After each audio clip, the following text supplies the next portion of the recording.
I'm starting another project, and I have a 20 by 30 foot canvas this time, and a giant lift that takes me up to 40 feet. So with all this, what I'm going to be trying to accomplish with the House of Yoga is restoring peace begins with me, as part of her message of her business.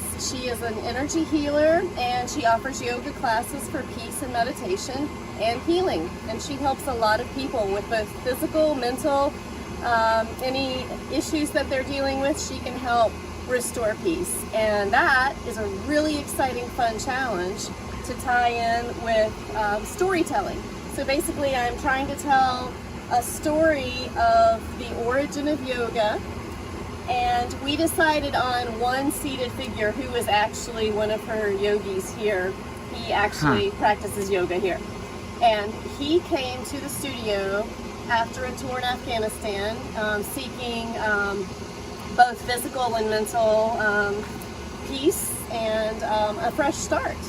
And having him as the centerpiece of Peace Begins With Me kind of ties the whole message together. So he came in and just posed for you? Is that how that worked? He did. We asked him because he's been coming here for a while, and he was very excited to be our person. And I said, I hope you don't mind me taking your hair. And I kept seeing this image of baldness for some reason and the light bouncing off his head. So he said, okay, you can create me without the hair. But as you see, the original had a tattoo of an eagle on the back, but we decided to go just with the muscles. So I'll be forming a kind of a deer's antler pattern with the natural formations of his muscles. And all this energy is actually rising off of a yoga mat that is based on a South American landscape. And the owner, Linda, is Bolivian. She comes from South America. Yeah. And I really wanted to tie in and honor her roots because she's such an integral part of this beautiful establishment. How long did it take you to draw all of this out and everything? This is pretty, it's pretty detailed. Well, this is the 10th and final, not even final, this is the 10th drawing, but the closest to where we're going with this. And yes, for about 4 months I've been toying with 9 other, progressions. Yeah. And it's great. Working with local business is always rewarding because they learn a lot through the process of how much work is going on behind the scenes, and I learn a lot too. I learn a lot about the business and the clients, and by the end, it's not just me making a picture on a wall, it's a whole process of the two of us kind of working together. So what are all the numbers? Well, you've heard of paint by number, right? Yeah. Well, the numbers down the side are just for my graph, but the smaller numbers are all the colors that I need for the day, because in the bucket, I can't bring all the paints with me. I'm working with 26 different colors, which is a lot for a mural. You technically should simplify it, but I have trouble doing that because I think in color first. Color's always the forefront of my mind.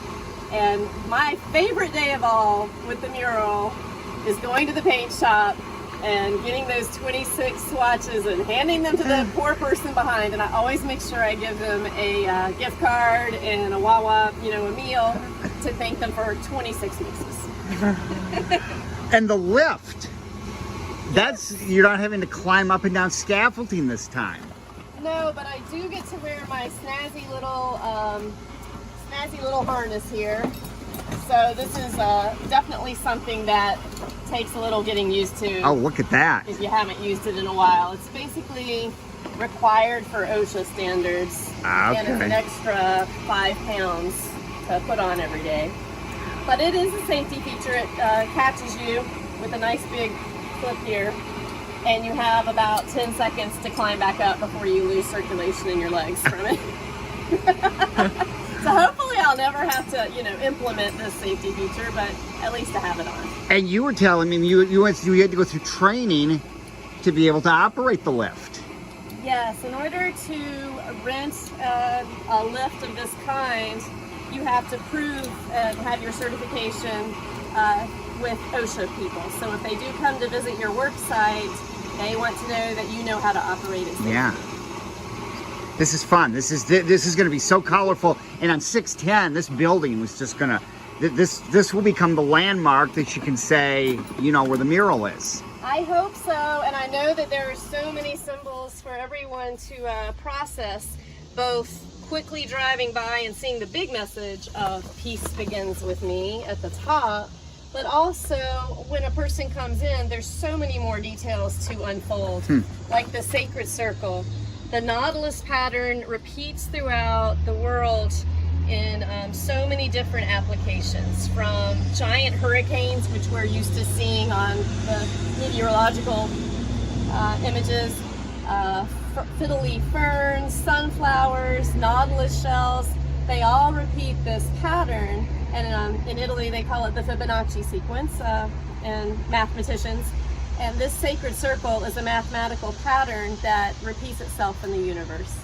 Boy, at a time like this, nothing could be more timely than this. I hope so. I think peace is something that we always strive for, and we always try to find different ways to understand both peace among ourselves and peace within ourselves. And that kind of ties it in perfectly. We can't really move forward as a country until we figure out how to love ourselves and be at peace with our own thoughts.